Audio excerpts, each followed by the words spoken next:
જય શ્રી રામ મિત્રો, મારું નામ પ્રતીક છે. હું કુસ્તીમાં નેશનલ પ્લેયર છું. મારે ફિટનેસમાં 6 વર્ષ કરતાં પણ વધારેનો અનુભવ છે. તો આજનો વિડીયો આ સ્ટ્રેચિંગ વિશે છે. તો સ્ટ્રેચિંગ આપણા જીવનમાં ખૂબ જ જરૂરી છે. વર્કઆઉટ કરતી વખતે સ્ટ્રેચિંગનો ખૂબ જ ઉપયોગ થાય છે. તો સ્ટ્રેચિંગ કેમ કરવી જોઈએ, કેવી રીતે કરવી જોઈએ, એના ફાયદા શું છે, એના નુકસાન શું છે, તો એ બધું માહિતી આજના વિડીયોમાં હું તમને જણાવીશ. મિત્રો, સ્ટ્રેચિંગના 2 પ્રકાર હોય છે. એક તો વર્કઆઉટ પહેલાંની સ્ટ્રેચિંગ અને વર્કઆઉટ પછીની સ્ટ્રેચિંગ. તો વર્કઆઉટ પહેલાંની સ્ટ્રેચિંગમાં એવું હોય કે વર્કઆઉટ કરવા જઈએ એના પહેલાં જે સ્ટ્રેચિંગ કેમ કરવી જોઈએ. તો સ્ટ્રેચિંગ તમારા મસલ રિલેક્સ થાય, ઝાટકો ના આવે કસરત કરતી વખતે. તો એ વર્કઆઉટ પહેલાંની સ્ટ્રેચિંગ એટલા માટે કરવી જોઈએ. ચલો મિત્રો, તો હું તમને વર્કઆઉટ પહેલાંનું સ્ટ્રેચિંગ બતાવું. તો ચલીએ મિત્રો, તો આપણે તૈયાર થઈ ગયા છીએ. તો ચલો સ્ટ્રેચિંગ. ચલો મિત્રો, સૌ પહેલાં આપણે પગેથી ચાલુ કરીએ. તો હવે એન્કલની સ્ટ્રેચિંગ. પગને આ સાઈડ વાળો, પછી બીજી સાઈડ વળવાની, એડી ઉપર અહીંયા સ્ટ્રેચ ફીલ થવું જોઈએ. પંજા ઉપર, એવી રીતે જ બીજા પગે.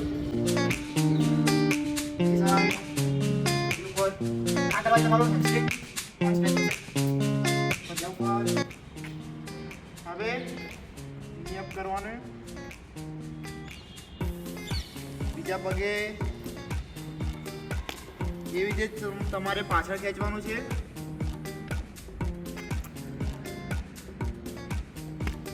ચલો હવે બીજી સ્ટ્રેચિંગ. થોડા પગ ખોલી દો. હવે થોડું સ્ટ્રેચ કરો. કમર, હેમસ્ટ્રિંગ, આખું બોડી સ્ટ્રેચ થવું જોઈએ. બીજી સાઈડ બેસો. આની અંદર બી કમર અને હેમસ્ટ્રિંગ બંને સ્ટ્રેચ થશે. બીજી સાઈડ. ચલો લંજીસની પોઝિશનમાં આવી જઈએ અને પછી કમર સ્ટ્રેચ કરીએ. બીજી સાઈડ. 2 પગ ભેગા કરી લઈએ અને કમર થોડી ઝુકાઈએ.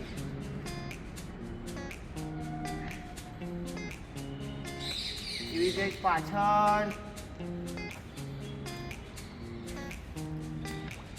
ચલો કમરનું બી સ્ટ્રેચિંગ થઈ ગયું. તો આપણે હાથનું સ્ટ્રેચિંગ કરીએ. હાથને ખેંચવાનો, અહીંયા સ્ટ્રેચ ફીલ થવું જોઈએ. એવી રીતે સાઈડ. પછી કમર ઉપર હાથ મૂકવાનું અને એલ્બોથી ખેંચવાનું. એવી રીતે પછી પાછળ મૂકવાનું અને અહીંયા એલ્બોથી ખેંચવાનું. એટલે વિંગ્સ ને બેક ને બધું ખેંચાશે. પછી આપણે કરીએ નેકની સ્ટ્રેચિંગ. ચાલો ઉપર નીચે. હવે બાજુમાં થોડી ગરદન ખેંચીએ. હવે થોડું મતલબ રોટેશન કરી દઈએ.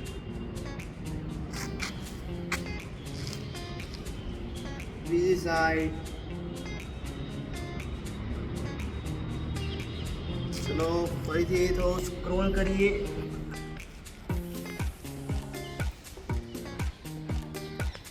આની અંદર તમારી બેક પણ સ્ટ્રેચ થશે.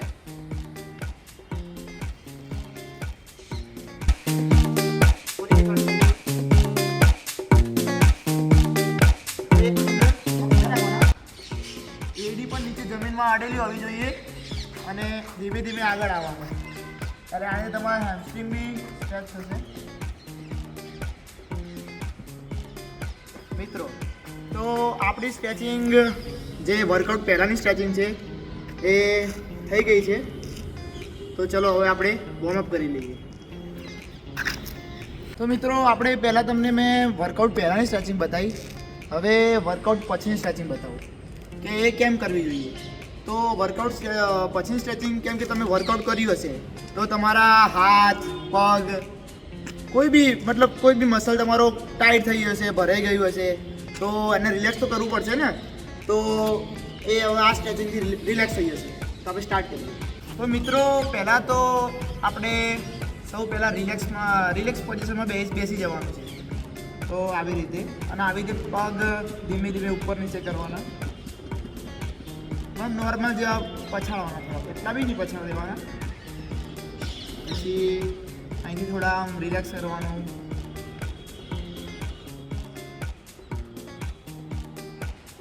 પગ થોડા વાળી પછી અહીંયા થાઈમાંથી થોડું વાઇબ્રેશન કરવાનું. આનાથી તમારા જે મસલ ભરાઈ ગયા છે તે રિલેક્સ થઈ જશે.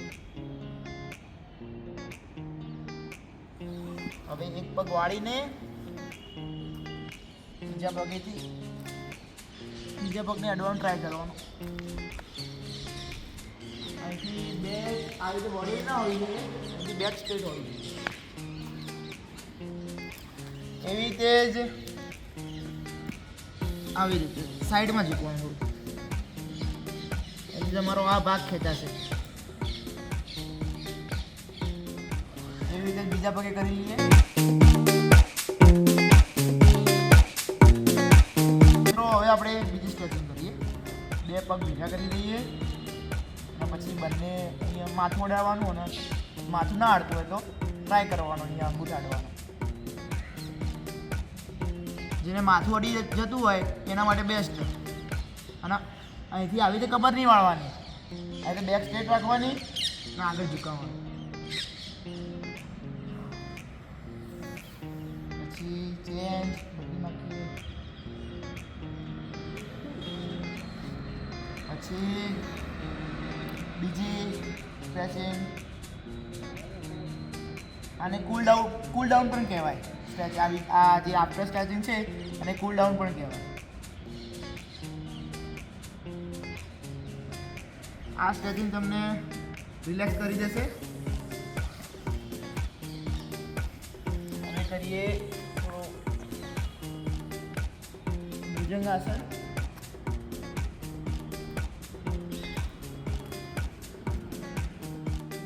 આથી તમારી બેક રિલેક્સ થશે. થોડા નીચે ઝૂકી જઈએ.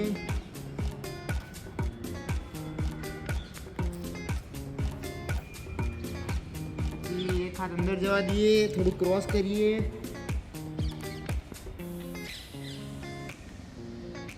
એવી રીતે બીજી સાઈડ.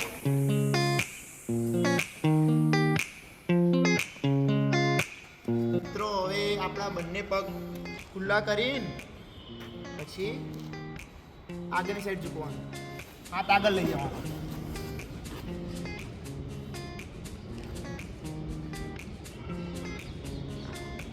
થોડી વાર માટે હોલ્ડ રાખવાનું. મિત્રો હવે આવીને વજ્રાસનમાં બેસીને આ જેનાથી થતું હોય એને જ કરવાનું, એવું નહીં લોડ નહીં લેવાનો. જેને થતું હોય એને જ કરવાનું. આ રિસ્ટ્રેચ પાછળ ઊંઘી જવાનું. આથી તમારી બેક પણ રિલેક્સ થશે. હવે બીજી કરીએ. થોડી હાથની કરી લઈએ.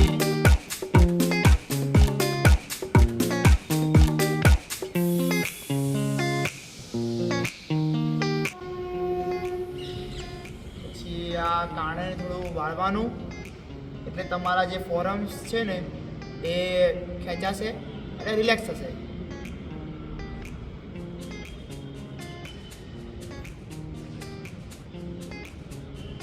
થોડી ગરદનની કરી લઈએ.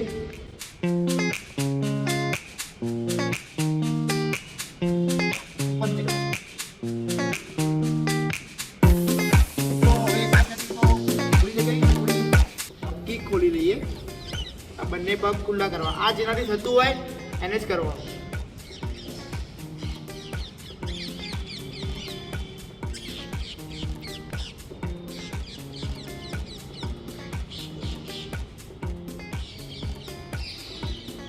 મિત્રો હવે સાઈડમાં ઝૂકીએ. એવી રીતે બીજી સાઈડ.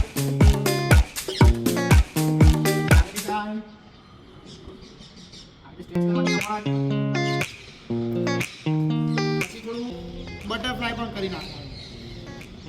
બટરફ્લાય એટલે પતાવી.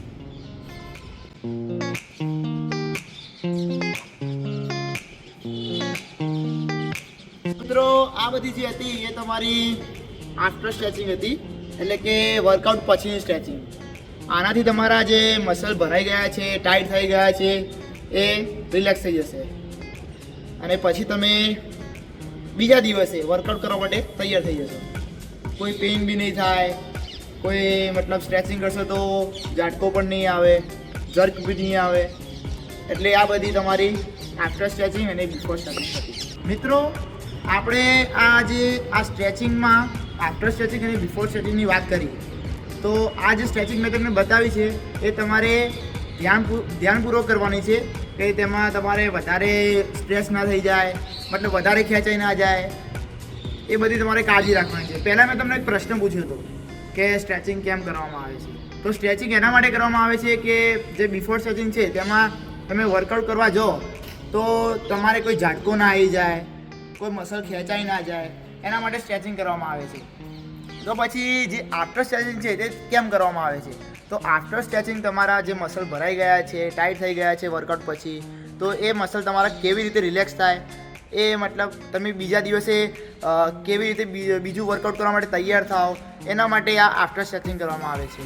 તો મિત્રો, આ જે મેં તમને બતાવી છે સ્ટ્રેચિંગ, એ તમારે કાળજીપૂર્વક, ધ્યાનપૂર્વક તમારે આ સ્ટ્રેચિંગ કરવાની છે. તો આજનો આ વિડીયો તમને ગમ્યો હોય તો લાઈક કરો, શેર કરો, કમેન્ટમાં કોઈ બી તમને તકલીફ હોય તો કમેન્ટ કરો. વિડીયો ગમ્યો તો સબસ્ક્રાઈબ કરી દેજો. તો ચલો મિત્રો, જય શ્રી કૃષ્ણ.